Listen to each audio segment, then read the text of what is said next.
Welcome back to part 2. If you have seen me in the last video, I went all the way through from the first process of getting the slab in the workshop, finding out how badly it was twisted, using a brand new router sled to flatten off both faces, filling all the checks with resin and all the cracks and voids, and sanding the top down. We're going to start with a bang. We're going to oil the whole top. This oak slab is absolutely beautiful and it's got so much character, and you're going to see the grain pop.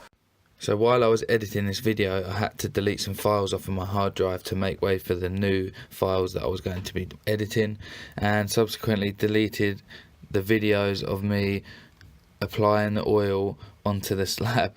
So I now don't have any footage of that happening, so I'm just going to have to carry on with the rest of the video.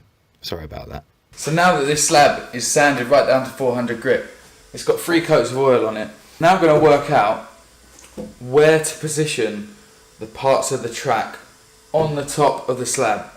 Now this is quite a scary decision, because once I actually screw those fixings to the top of the slab, there's really no going back. I'm going to have to test this out before it goes to the client. So what I'm going to do is I'm going to use the wall outside of my workshop, and I'm going to set the track up exactly how it would be in the house. It's nothing that I'm not capable of doing, and with every one that I do, I will find those little bits that just need tweaking to make it a better overall product.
So I'm now at the client's house and unloading everything out of the van, and honestly I had so many different tools because it was almost an hour's drive away from my workshop, so I didn't want to come unprepared and get stuck and not be able to finish the job. So I had drills, hammers, step ladders, the barn door, the track, all the hardware and everything like that to remember. So yeah, here we go.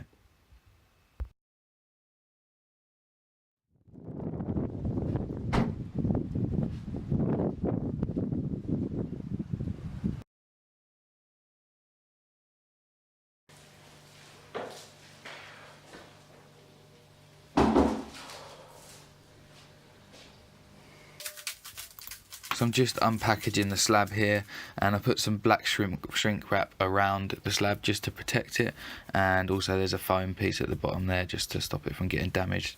And this is quite awkward actually doing it on your own because the slab's so heavy, and obviously there's only one of me to do the job, but I got it done in the end. So we're just getting all the fixings ready here, all the hardware ready, and attaching everything ready for lifting it up and drilling the holes onto the wall.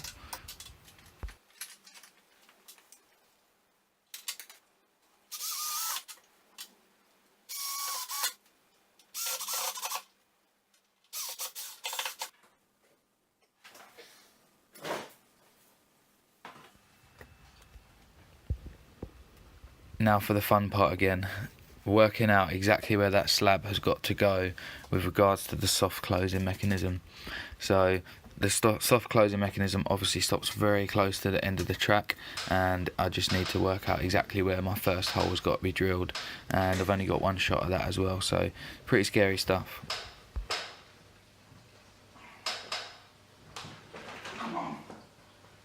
Oh, come on.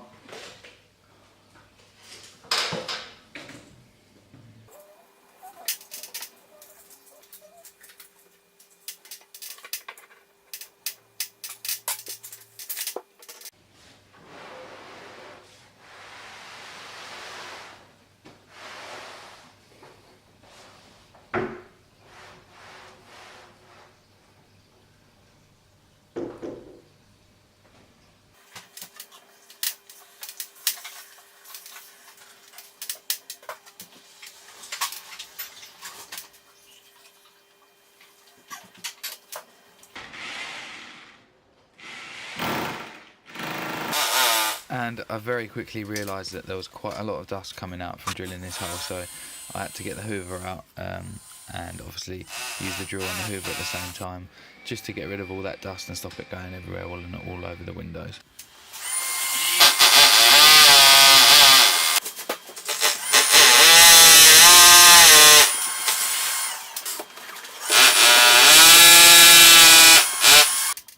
And also you'll see me struggling with the lighting in all of these shots because they had huge bifold doors and it was a very sunny / cloudy day, and every single shot I had to change the exposure, and it was really quite a struggle to get it right.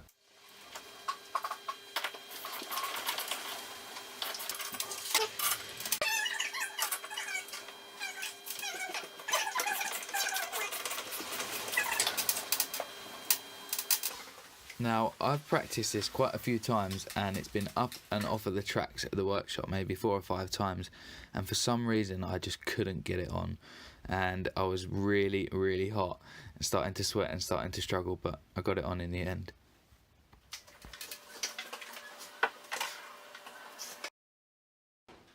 And here you can see exactly how beautiful that slab is.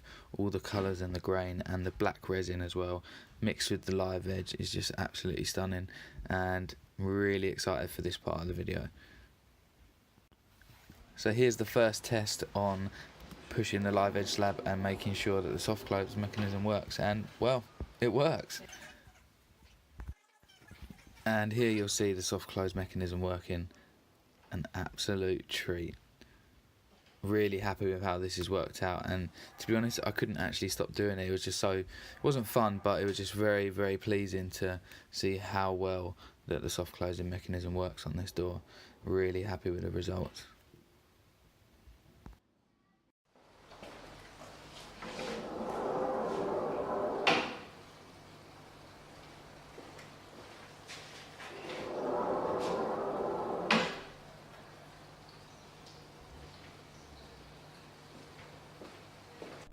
And now you can see the actual living room where the barn door was, and a small stop motion picture. Not quite as good as Frank Howarth, but I'll give it my best shot.